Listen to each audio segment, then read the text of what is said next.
शाम का समय था।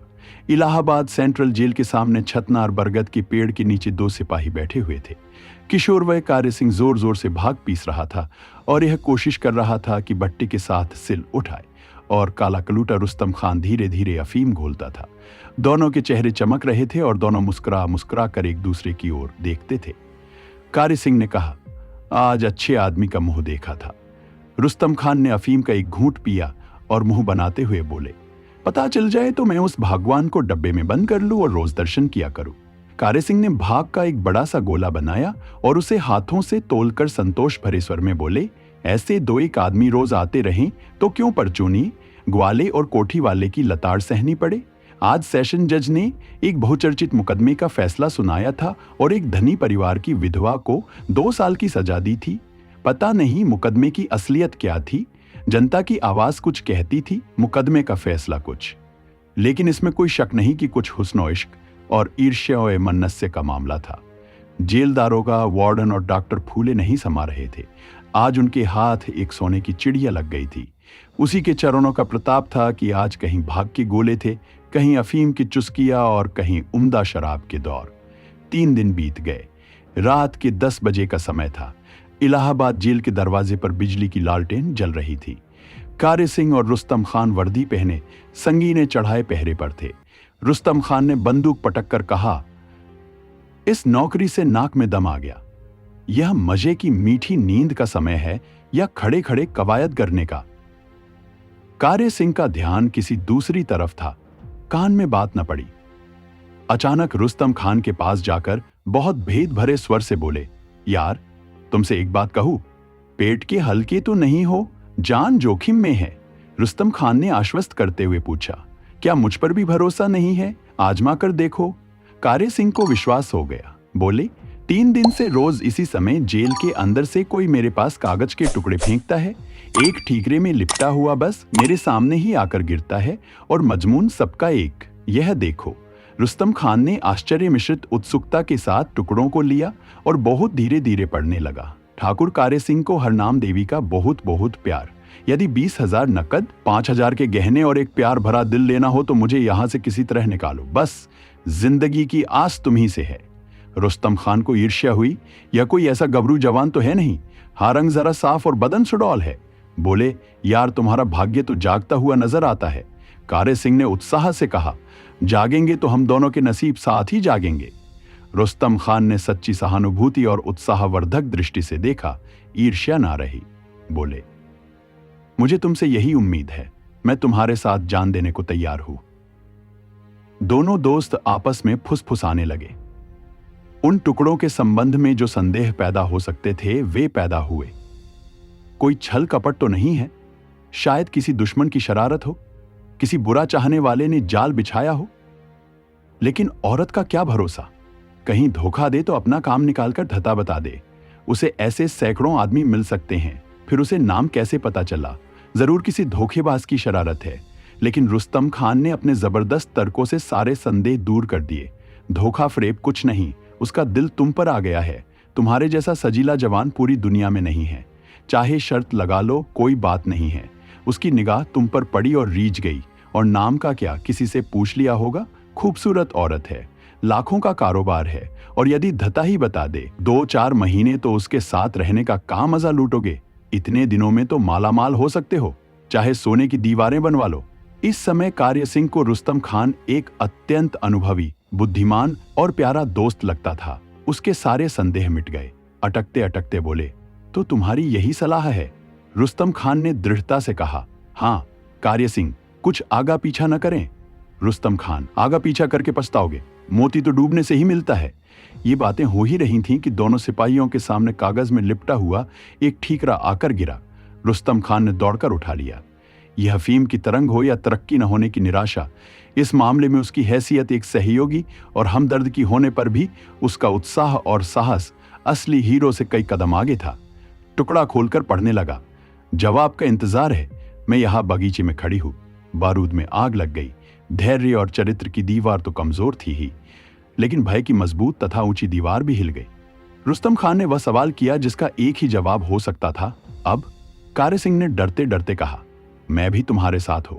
लेकिन जब कार्य सिंह सीढ़ी लाने चला ताकि अहाते की ऊंची दीवार पर चढ़ सके तो उसके हाथ पैर थर थर कांप रहे थे। बातों के हवा महल से निकलकर अब वह काम के मुहाने पर खड़ा था और सोच रहा था कि सीढ़ी उठाऊं या ना उठाऊं। यदि कोई देख ले, किसी दूसरे सिपाही की नजर पड़ जाए या रुस्तम खान ही विश्वासघात कर बैठे तो जान आफत में फंस जाए।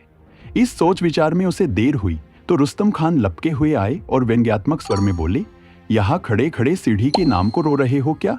चूड़ियां क्यों नहीं पहन ली?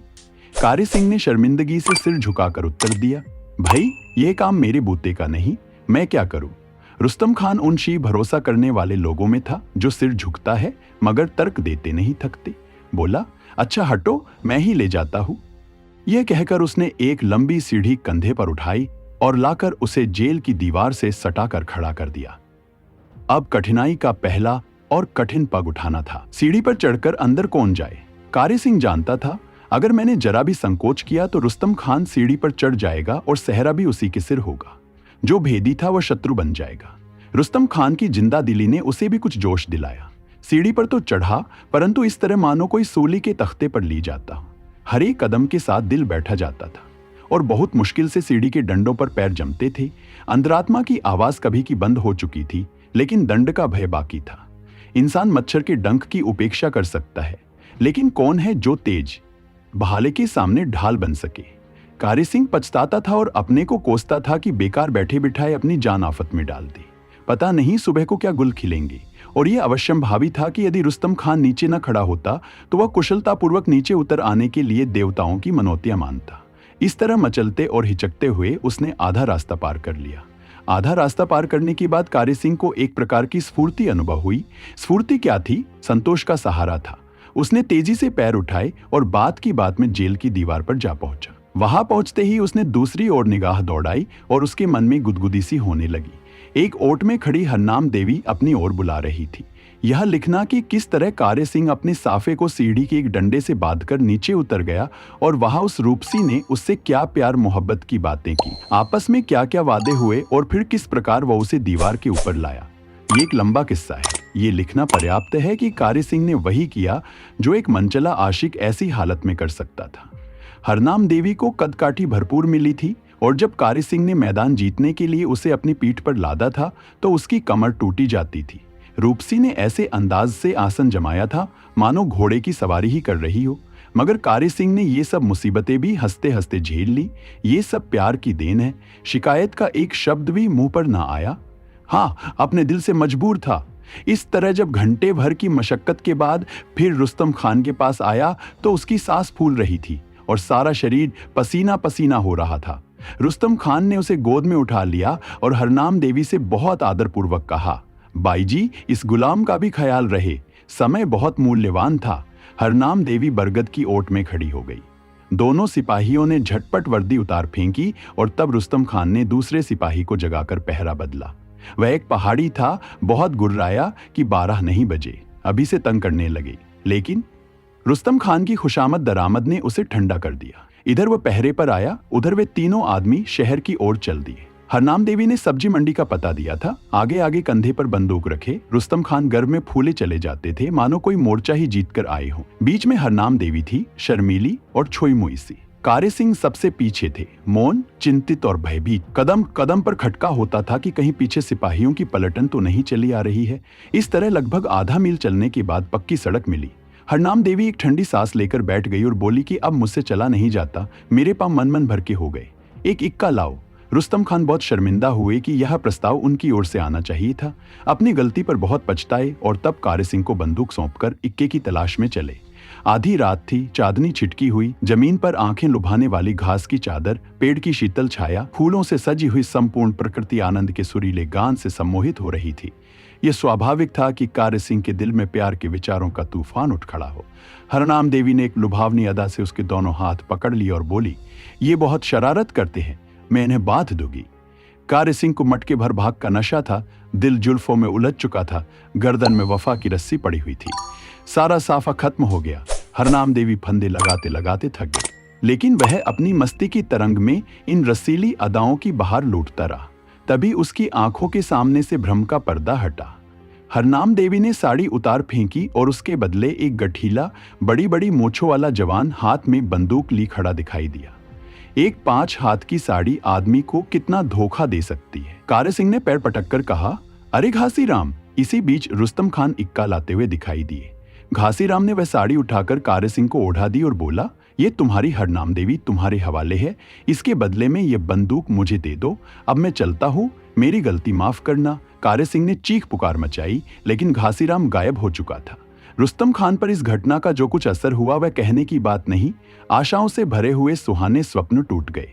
इस राजदारी, कोशिश और हमदर्दी का यह पुरस्कार मिला कि कारे सिंह ने सारा इल्जाम उसके सिर रखा, और जब वह अपनी सफाई देने लगा तो गरीब को ऐसा घोबी पाट मारा कि उसकी कलाई टूट गई।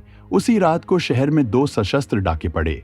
दैनिक समाचार पत्रों ने लिखा कि कुख्यात डाकू घासीराम इलाहाबाद जेल से निकल भागा है और शहर में चारों ओर डाके और लूट का बोलबाला है। दोस्तों, कहानी यहीं समाप्त होती है। अगर आपको कहानी पसंद आई हो तो इसे लाइक करें, अपने दोस्तों के साथ शेयर करें और हमारे चैनल हिंदी वाली स्टोरी को सब्सक्राइब करना ना भूलें। धन्यवाद।